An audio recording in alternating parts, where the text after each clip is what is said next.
শুরু করে যাক কীভাবে আমরা ইসেপ সফটওয়্যারটি আমরা ব্যবহার করতে পারি।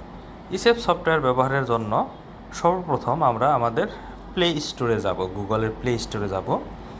গুগলের প্লে স্টোর থেকে অপেরা মিনি নামক একটি সফটওয়্যার আমরা ইনস্টল করব। যদিও আমার এখানে সফটওয়্যারটি অলরেডি ইনস্টল করা রয়েছে। তো সফটওয়্যারটি ইনস্টল করার পরে আমরা ওপেন বাটনে ক্লিক করব। এখানে কিছু পারমিশন চাবে, সেই পারমিশনগুলো আমরা অ্যালাউ করে কন্টিনিউ করব।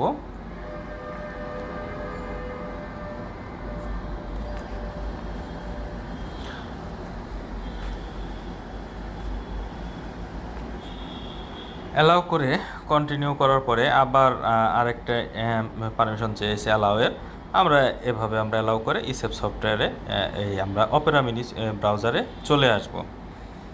অপেরা মিনি ব্রাউজারে চলে আসার পরে আমরা দেখতে পারবো এইখানে গুগল লেখা রয়েছে। আমরা এই গুগলে ক্লিক করব। গুগলে ক্লিক করার পরে গুগলের যে সাইন ইন অপশন রয়েছে আমরা এখান থেকে সাইন ইন করব। সাইন ইন করার জন্য আমার ইমেইল অ্যাড্রেসটি লাগবে। আপনাকে যে ইমেইল অ্যাড্রেসটি দেওয়া হয়েছে মেসেঞ্জারে, সেই ইমেইল অ্যাড্রেসটি আপনি কপি করে নেবেন। কপি করে এখানে পেস্ট করলেই হয়ে যাবে। তারপরে নেক্সট বাটনে ক্লিক করব। এরপর আমরা পাসওয়ার্ডটিও কপি করে আনতে পারি। কপি করে এনে আমরা এখানে পেস্ট করে দিতে পারি। পেস্ট করে দিয়ে আমরা নেক্সট বাটনে ক্লিক করব। আমাদের প্রাথমিকটি কার্যক্রম হয়ে গেছে। এরপরে আপনার এখানে দেখবেন একটি লিঙ্ক দেওয়া রয়েছে। এই লিঙ্কটিতে কেউ ক্লিক করবেন না, এই লিঙ্কটি আপনারা কপি করবেন। সরাসরি এই লিঙ্কটি কপি করবেন। কপি করে আমরা অপেরা মিনি ব্রাউজারে যাব এবং লিঙ্কটি কপি করে আমরা অপেরা মিনির যে ব্রাউজারটি রয়েছে উপরে, আমরা যদি আবার অপেরা মিনি থেকে আসি, অপেরা মিনি ব্রাউজারটি যে রয়েছে, অপেরা মিনির উপরে যে বারটি রয়েছে, এখানে আমরা পেস্ট করব।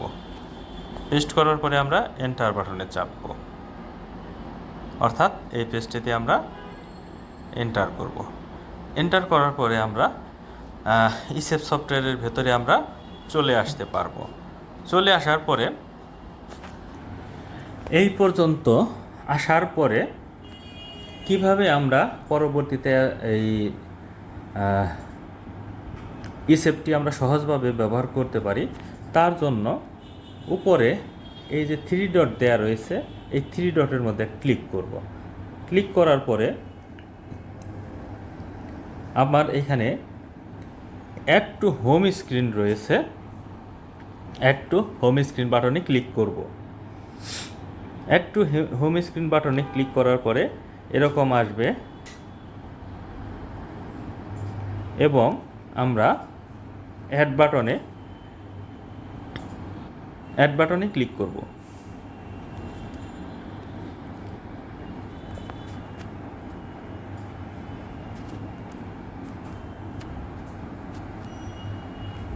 আমার ইসেপ সফটওয়্যারটি আমি এখন থেকে খুব সহজেই ব্যবহার করতে পারবো, অর্থাৎ এই প্রক্রিয়ার মধ্যে আমার না আসলেও হবে। অথবা আমরা চাইলে এই ব্রাউজার থেকেও আমরা ব্যবহার করতে পারবো। আমরা শর্টকাট করে নিলাম, অর্থাৎ অ্যাপসের মতো যাতে আমরা পরবর্তীতে ব্যবহার করতে পারি, তার জন্য আমরা অ্যাপসের মতো করে আমাদের মোবাইলে স্ক্রিনে আমরা অ্যাপসটি এনে নিলাম। অর্থাৎ এই যে এখানে আমরা আরেকটি শর্টকাট তৈরি করে নিলাম আমি, যাতে করে আমি এক ক্লিকেই ব্যবহার করতে পারি।